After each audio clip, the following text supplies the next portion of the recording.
आजकल एक काफ़ी वीडियो वायरल है सोशल मीडिया पे कि एक खातून है वो न्यूयॉर्क के एक एयरपोर्ट JFK में लैंड करती हैं और इमिग्रेशन ऑफिसर जब उनका पासपोर्ट चेक करते हैं तो वो हैरत ज़दा हो जाते हैं क्योंकि उनका ताल्लुक होता है टोरेंजा नामी कंट्री से जो कि इस दुनिया में एग्जिस्ट ही नहीं करता।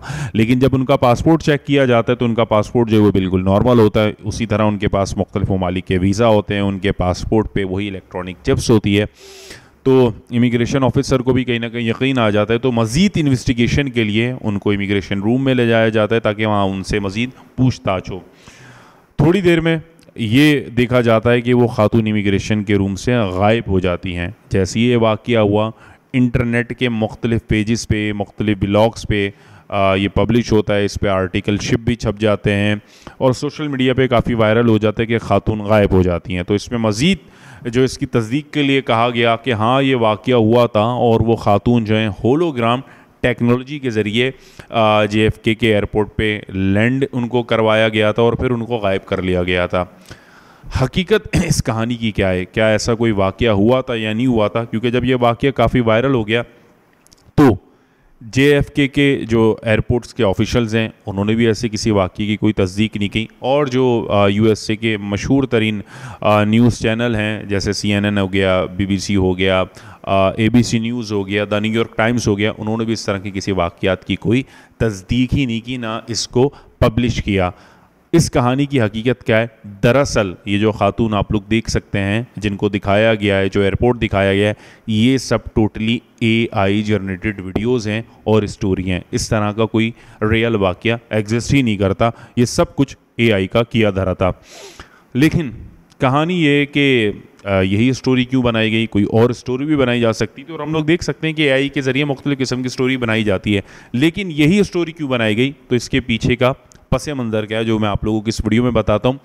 दरअसल इस तरह का एक वाक़या हुआ था 1954 टोक्यो के एयरपोर्ट जापान में। एक आदमी लैंड करता है टोरेट नामी कंट्री से, तो इमिग्रेशन ऑफिसर जैसे ही उसका पासपोर्ट चेक करते हैं तो वो भी हैरत ज़दा हो जाते हैं कि टोरेट नामी कंट्री तो कोई एग्जिस्ट ही नहीं करता।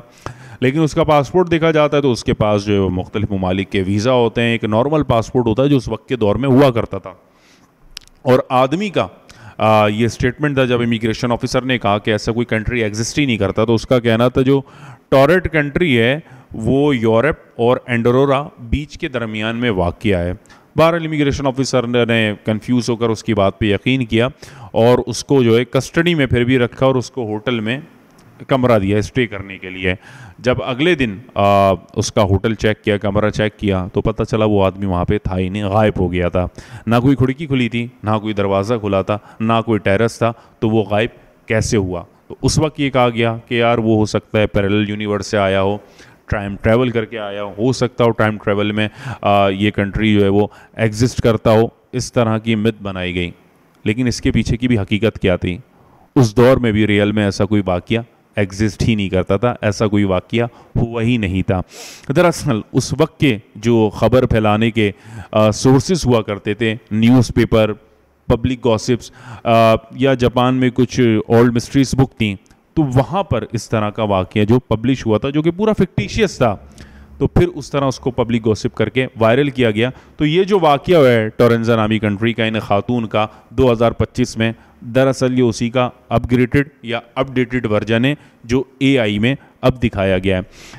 और AI का दौर जितना फास्ट हो चुका है, इसी तरह के बहुत से वाक़याज़ होते हैं, पब्लिश हो जाते हैं, लोग उन पे यकीन कर लेते हैं, लेकिन यकीन करने से पहले उनको ऑथेंटिक सोर्सेस में देखना चाहिए। मिसाल के तौर पर अगर वाक़या अमेरिका का है तो आप उसको द न्यूयॉर्क टाइम्स में चेक करें या अमेरिका के जो भी फेमस न्यूज़पेपर होते हैं, हर कंट्री का अपना फेमस न्यूज़पेपर होता है, उस पर आप वो चेक कर सकते हैं कि ऐसा कोई वाक़या हुआ भी है या नहीं हुआ है। क्योंकि इंटरनेट पर आप गूगल सर्च करेंगे तो उस तरह के आर्टिकल फेक बन जाते हैं और वो फेक आर्टिकल बनाने का मकसद ये होता है, लेकिन सोशल मीडिया पे अर्निंग।